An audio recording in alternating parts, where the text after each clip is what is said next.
webinar, this is a huge thing that people ask when they go on.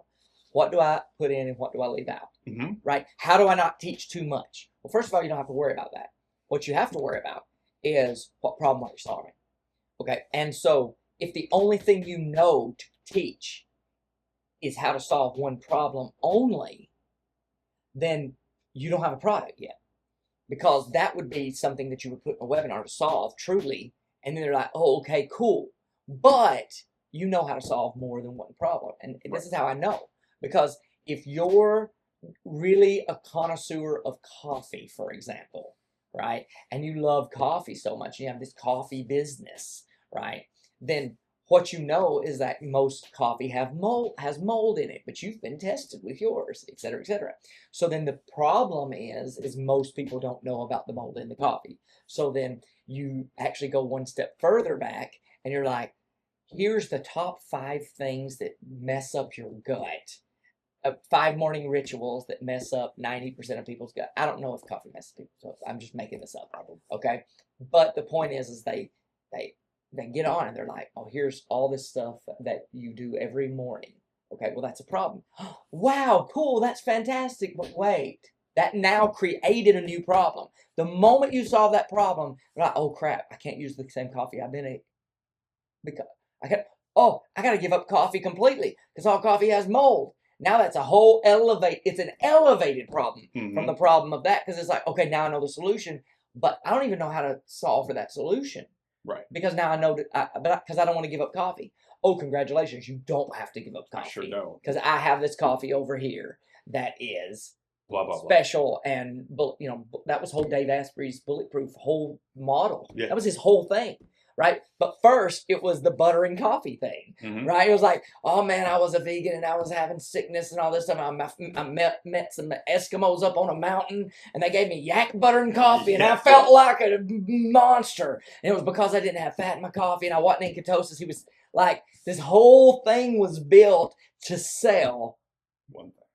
Coffee that wasn't moldy and had butter in it, right? Like, so it's. I do like butter in my coffee. I'm not saying it doesn't work. I'm saying like that's how you productize it. I was just saying from a taste standpoint. Like I remember one of my favorites. I know a guy. I haven't done business with a guy. Love him to death. And when I first met him, he teaches people how to eat a certain way. And he said, okay, here's what you gotta eat these things. Like, please never tell the people that ever again. Like, never tell the people what they have to eat. I could only imagine his face when you said that. He's probably like, I was like, you gotta back up and do a problem switch. Like, okay, because you know what? Because no matter what you say, if someone's 50 pounds overweight, they're not eating the foods that they ought be eating. And if you give them exactly the foods they ought be eating, then guess what? They're going to say, ooh, I don't want to eat that. I don't want to give up this. No, duh, you don't want to give up that. That's why you're overweight. So how do you fix that? You don't tell them what they got to do. You shift the problem they think they're working on. And so instead of telling them what the foods because they don't really want to know what foods they want to eat. They think they want to know what foods they want to eat. Because the moment they already know. You know how I know? Because we gave for free the people the cheat sheet that told them the exact things. And you know what we got? We got emails back that said, yeah, I don't want to do this. Right. Of course you don't want to do this. They already knew. They already knew. Because they already knew that eating Pop-Tarts for breakfast is not a great idea. 100%. And if you eat whatever, take your pick, whole food, pick your whole food, and you eat that, you're going to be better off. This is the reason why I say you have to be successful in online business space, particularly in the coaching arena. Is to be successful, what you have to do is you have to know more about the person than they know about themselves. And you have to then backtrack that problem and attack it in a way that delivers them new information so that they have their own aha and say, holy crap, I got to give this stuff up.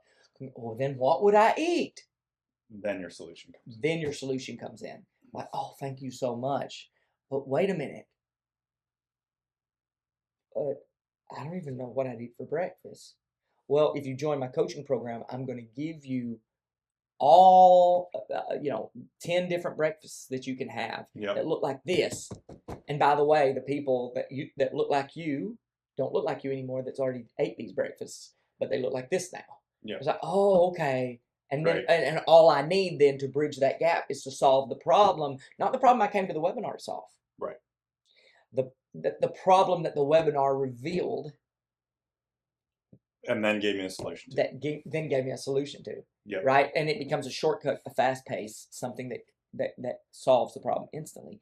And that really is a big deal. Like, and I've talked with entrepreneurs and online business people that make millions and millions and millions and millions of dollars that don't actually understand that.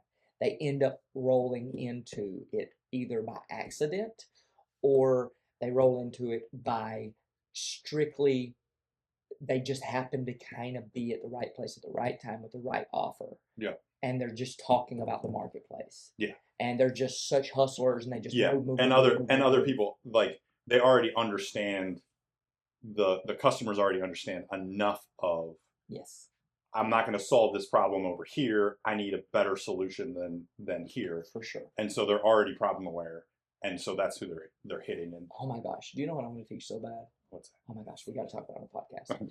So, Eugene Schwartz, Mm-hmm. like freaking phenomenal. I forgot to move those books. Freaking phenomenal copywriter, like my favorite copywriter of all time. And he says that there's 5 different awareness levels to any customer. Yep.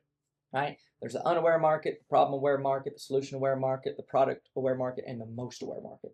The most aware market is the people that already know about your product. They already want your product. They just hadn't pulled the trigger yet. So typically, that's the kind of advertisements that most people start with, and they're surprised why it don't work, because they're like, here, you can get this thing for 50% off, but they don't even know that they want your thing in the first place. So why are they buying it? 50% off doesn't mean anything. No, but if they already know that they want your product, but they haven't pulled the trigger yet, then you can give them a fast action bonus, a countdown clock, a flash sale that will then get them to pull the trigger, Right. because they already wanted it in the first place. Similar to your television example, right? Perfect example. Right, Yes. because you didn't know them, so you actually you were problem aware and all the things, and you bought for a lower price similar thing.